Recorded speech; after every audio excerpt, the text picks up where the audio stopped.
Coming up on Torrance Today, it's Asian Pacific American Heritage Month, and we're featuring an individual and a special exhibit that celebrate diversity. Fire Service Day returns this weekend. It's the perfect time to take a tour and thank our firefighters. And Mother's Day is coming up as well. Check out our seniors' crafty talents at their latest fair. All this and more coming up right now on Torrance Today.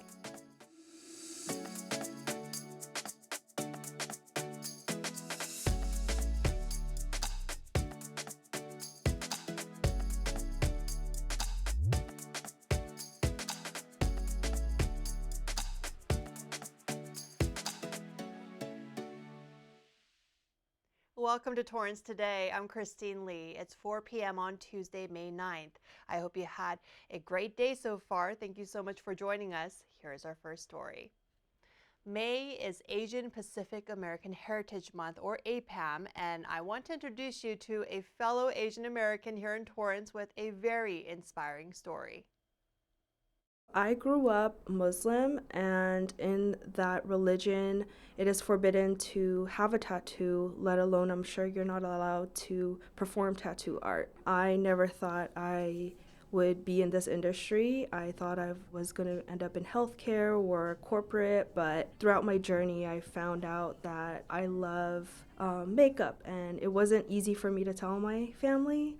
I kept it hidden for a little while, but when I finally gained the confidence to tell them what I was doing, it was kind of like a relief, and surprisingly, they were supportive of what I'm doing. I'm very passionate about this line of work because I am able to enhance confidence for a lot of my clients, and I love being able to help them feel a little better or shorten their morning routine. 3 years ago, I was able to leave my 9-to-5 that I wasn't happy in to pursue the beauty industry, and it took some time to find that. I found that when I was 32, but the time doesn't matter. It's finding what you're happy in, and I think it's very important in your career and job and whatever that may be. You'll find it, and don't be afraid to try it and see where it goes. Her business is located at 23620 Crenshaw Boulevard inside the House of Waxing. And speaking of Asian empowerment, want to learn about Asian culture a little bit more? The Torrance Historical Society and Museum has a huge collection of travel dolls representing many different countries. We have the most exciting collection of international dolls. I'd like to say it's probably the largest in the South Bay. This collection of dolls was donated by Agnes Brewster. She was one of our members, and it was donated in the early 80s. It's important that we share this international collection with the public so they can stay in touch with their ancestry. Even if you're not of a heritage of the AAPI group of people, then you get to expand your knowledge of other countries, the islands, and other cultures. I think that that's really important for people to see. Sometimes we see people dressed up and we wonder, well, why are they wearing that? It's really nice for people to expand their mind and look at the other cultures. The museum has a total of more than 1,000 figurines, and about a couple hundred of them represent various parts of Asia. You can check them out at 1345 Post Avenue. The museum is open on Wednesdays, Thursdays, and Sundays from 1 to 4 p.m. Torrance firefighters are looking forward to hosting their in-person open house this weekend. Fire Service Day gives community members an opportunity to visit the city's fire stations. Every station except 4 will be open from 10 a.m. to 3 p.m. Here's a look at Fire Station 1 last year. Usually they're going to meet us when they call 911. Our goal is for them to meet us to understand what we do and who we are in that non-emergency setting. We've got 2 little girls we brought down because they're always interested in seeing the fire engines when we see them in the street. So it makes them obviously more comfortable to get their hands-on experience. Visitors can meet firefighters on duty and have fun with activities that they prepared just for them. This is one way Torrance residents can show their support for first responders and recognize their continuous contributions to fire emergency response, community fire risk reduction, and environmental conservation. And speaking of which, the Torrance Fire Department will conduct its annual Wildland Training in the cul-de-sac of Villa El Chico. That is at the base of the hill leading up to Los Arboles Park. A training just took place today, and it will be back from 8:30 a.m. to 4 p.m. this Friday, May 12th, next Wednesday, May 17th, and on Sunday, May 21st. If you have any questions, just call the Torrance Fire Department at 310-781-7000. The Torrance City Council meets tonight to conduct city business. Council members will formally declare May 19th through the 21st as the 61st Annual Armed Forces Day Parade and Celebration. They will also express appreciation to this year's Grand Marshal, Honorary Grand Marshal, and Celebrity Grand Marshal. The Commission on Aging and the Community Services Director will recommend that the City Council recognize the 2023 Older Americans Award recipients. And the Community Development Director will recommend that the city leaders accept and appropriate a $400,000 grant from Providence Little Company of Mary Medical Center to support the ongoing operations at 3290 Temporary Housing Village. Many more agenda items will be discussed tonight. The public is invited to the council chambers at 3031 Torrance Boulevard.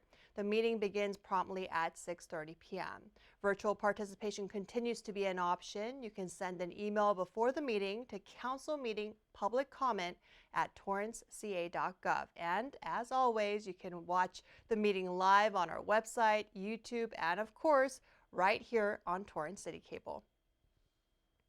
Torrance Dodger Day returns next month, and more tickets are now available. A second batch of 500 tickets are up for grabs at $15 each. It's only available to Torrance residents right now, and each resident can buy up to 4 tickets. The game takes place on Sunday, June 25th, with the Dodgers facing the Houston Astros at 1:10 p.m. Seats are located in the reserve section on the third base side. For more information, call the registration office at 310-618-2720.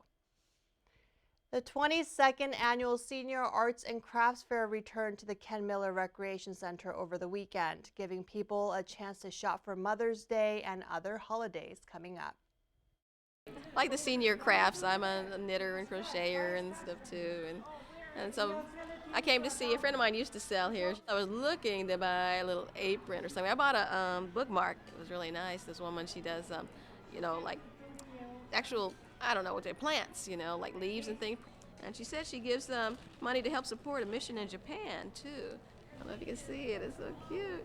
And I say every day is a new beginning. That's what I believe. It's a craft show where our seniors, who are 50 years or older, make their crafts, their different things, and they bring them here to sell. They have some beautiful jewelry out here that's made from stones and cut and shined right in our own senior center at Bartlett. I work at the Bartlett Senior Center, and we have a lapidary center there where people like myself have classes, and you learn how to grind rocks, polish them, cut them, and come up with a finished product.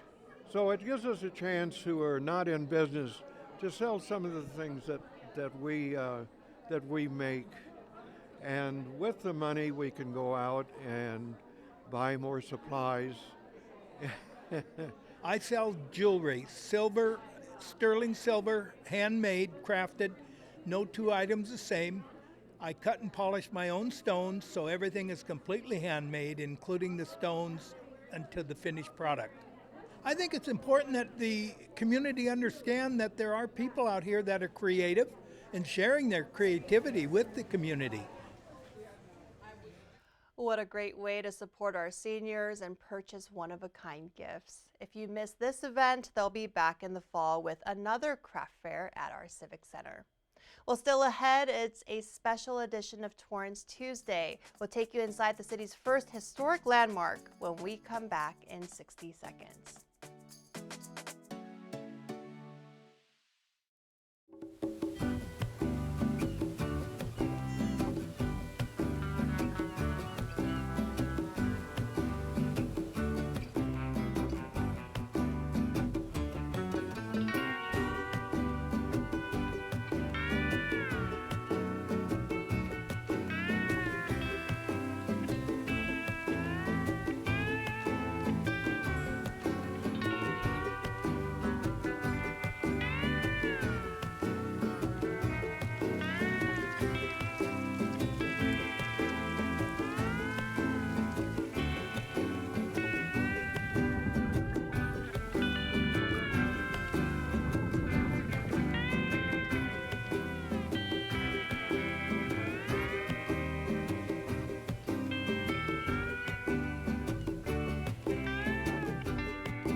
At the end of every episode of Torrance Today, we want to share a positive story that fits the theme for the day.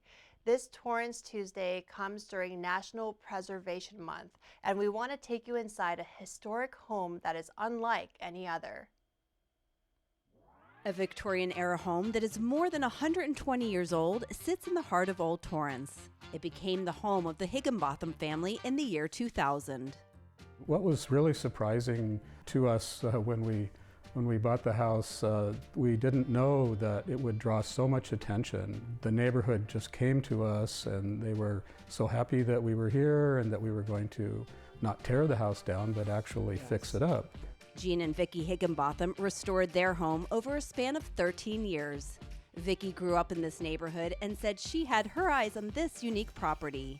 It looked literally like a miniature golf course when you'd go by, because there were just different things out in the front, the way they designed it. There was a fountain with gnomes on it and trolls, and it looked like it was just a different house that you'd drive down. The Higginbothams were determined to turn this aging house into their forever home, despite the care it needed. When we bought it, we had no idea what it would entail, but we knew we liked to work on homes and big projects, and bringing a family in here, it was an adventure. Well, we think the house is beautiful, and most of that comes from Vicki, who is so good with colors and interior design, and just really the inspiration to make the house look as beautiful as it is. I think it came from her. Although she's been known to put a Sawzall strap to her shoulder. My favorite tool. Yeah. My favorite tool. Yeah, a lot of demolition, a lot. This home underwent a major and very precise restoration, earning a significant recognition along the way.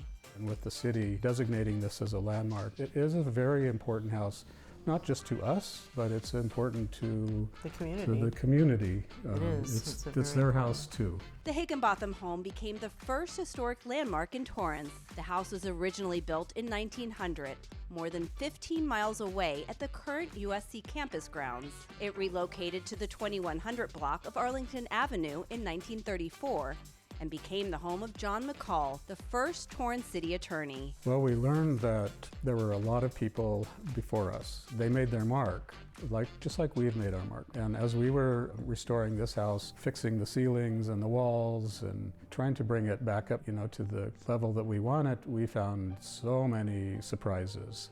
During demolition, Jean discovered a box of treasures, a loaded gun that fell from the ceiling, and even a time capsule left specifically for the next generation to uncover. That was City Cable's Jacqueline Twig reporting. You can watch the rest of the story this Friday on Weekends in Torrance. As we close out our show during Military Appreciation Month, we're saying thank you to our local heroes from right here in Torrance. Today, we salute Lieutenant Colonel David Mosley, who is serving our country in the U.S. Army Reserve. He is also a middle school principal at Cali Mayor and is a 20-year Torrance resident. His children also attend Torrance schools, and his wife is a teacher in Torrance. Thank you so much for your service. Do you know someone in our city that we can honor in this way? Please send us a name, a picture, and a little bit of information about them to Torrance Today at torranceca.gov. Well, that's our show for today. Thank you for joining us. We'll see you back here tomorrow with more news from and for our Torrance community. Have a great day.